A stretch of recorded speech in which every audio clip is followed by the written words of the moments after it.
worried about her physically.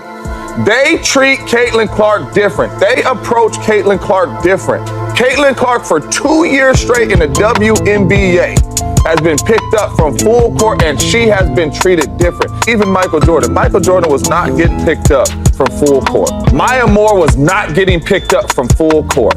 Paige Beckers right now is not getting picked up from full court. The physicality to her has been different. If they don't change it, which I don't think they are, that is why I'm worried, because I don't know how long. Caitlin Clark tried to celebrate for half a second and the coach said, absolutely not. Next thing you know, she's getting grabbed like she's making a break for international airspace. Was that a timeout or a citizen's arrest? Because that sideline moment looked less like coaching and more like a TSA interception. And trust me, the Indiana Fever's biggest problem isn't the score. It's the optics. Awkward sideline snatches, slow-motion replays spreading like wildfire, and a coach treating celebrations like parole violations. At this point, forget the playbook. Someone hand out a laugh track. This isn't basketball anymore. It's a sitcom in sneakers, and every episode somehow gets more unhinged. NBA is a subsidized league. What it means subsidized means is that the NBA basically gives their money so the WNBA could exist, because the WNBA does not produce any revenue. They lose money, actually. They lose money. Okay, so Caitlin Clark, a generational women's basketball player, finally comes around where people are like, oh my God, this girl is amazing. She gets drafted. She's putting up crazy numbers. She's entertaining. Ticket sales go up. Revenue goes up. She brings all this money to the league. Also, she turned down a contract in the Big Three, making millions of dollars, to go make $75,000 a year in the WNBA. Yeah. Okay. Now you go on ESPN and all these things, and all these her peers in the WNBA are trashing her and demeaning her, saying, oh, why is she getting all this attention? It's starting to feel like Caitlin Clark accidentally enrolled in the Hunger Games instead of the WNBA, because this is not a normal rookie season. This is an obstacle course. Flying elbows. Phantom whistles. And now coaches moonlighting as private security. At this rate, she'd have an easier time dodging linebackers on Sundays than getting a clean driving lane or a whistle on a Tuesday night. Every game feels less like basketball and more like survival mode. Forget rookie growing pains.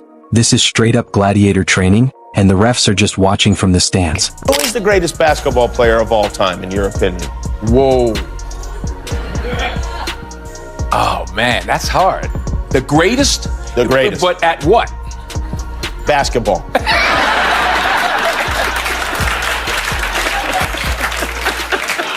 I was at the Chicago Bulls game with Spike Lee.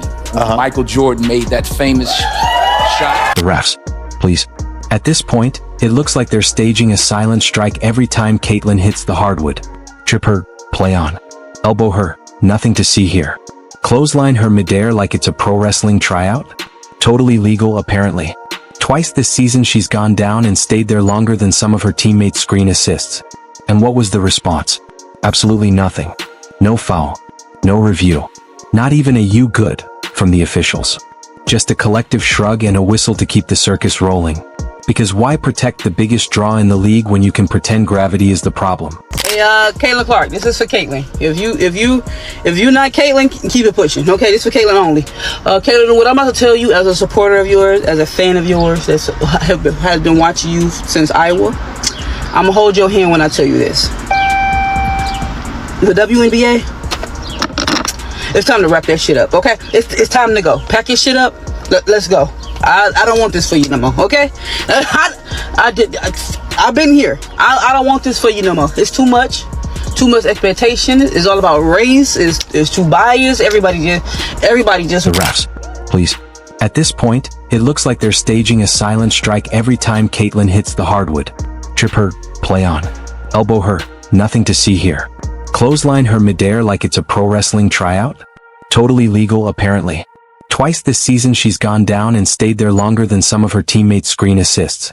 And what was the response? Absolutely nothing. No foul. No review. Not even a "you good" from the officials.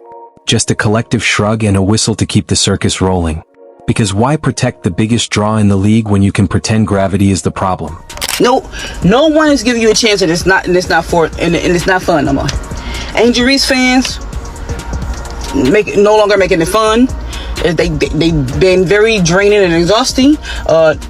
The Caitlin Clark haters is no longer making it fun. They draining and exhausting.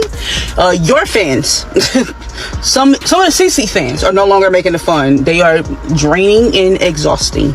No one, I mean not one, is giving you the opportunity in your era to grow for you to get better. The double standard is so blatant it deserves its own seminar in selective enforcement. There's an entirely separate rulebook for Caitlin Clark. She doesn't get star treatment. She doesn't even get rookie treatment. She gets the "we still haven't forgiven you for bringing 20 million eyeballs to our little party" treatment. And the irony? Those same eyeballs are the only reason the league has finally stepped out of the sports version of witness protection. But just when the rough fouls and missing whistles start to feel routine, just when the nonsense risks becoming boring, the Indiana Fever manage to outdo themselves. Picture it. Caitlin buries a big shot, turns, lets a flicker of joy slip out. Nothing excessive. Nothing taunting. Just a rookie enjoying the moment she earned. Then out of nowhere, an assistant coach grabs her like she's about to leak state secrets. Not a tap. Not a word. A full-on, arms-wrapped, absolutely not snatch. The kind of move you use to yank a toddler out of traffic or stop grandma from sprinting into a mosh pit.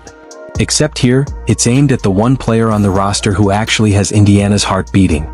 You'd think, maybe, if you're coaching a team that's been on basketball life support all season, you'd let your rookie phenom smile after a big play. But no, that would make sense.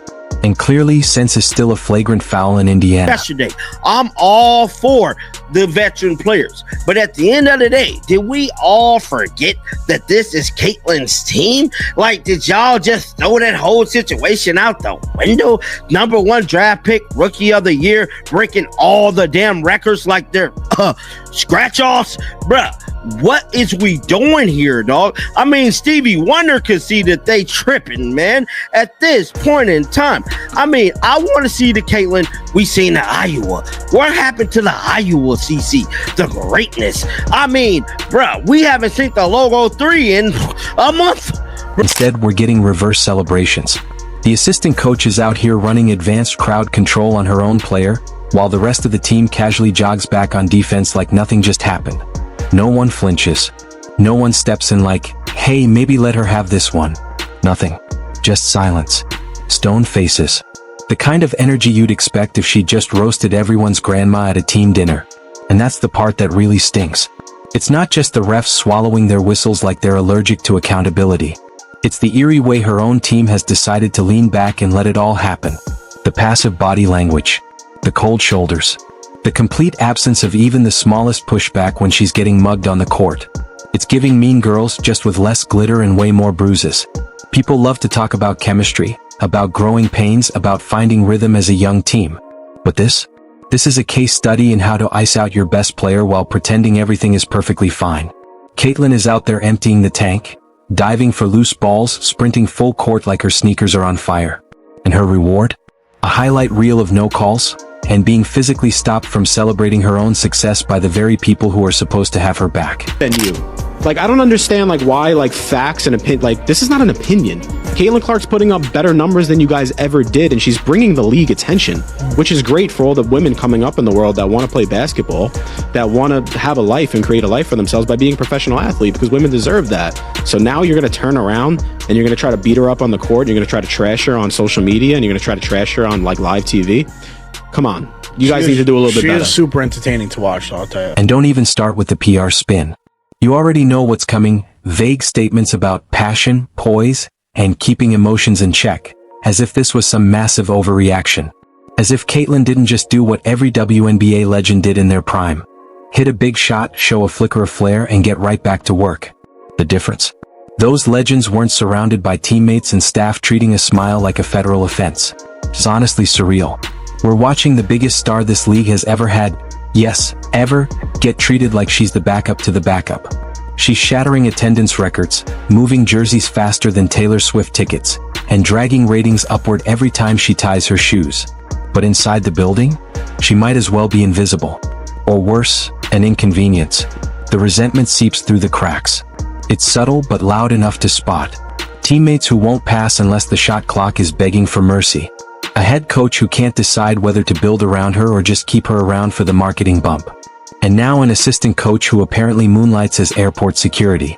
It's like Caitlyn is trapped in a basketball version of Survivor, where she has to outscore, outlast, and outmaneuver not just the opponents, but her own camp.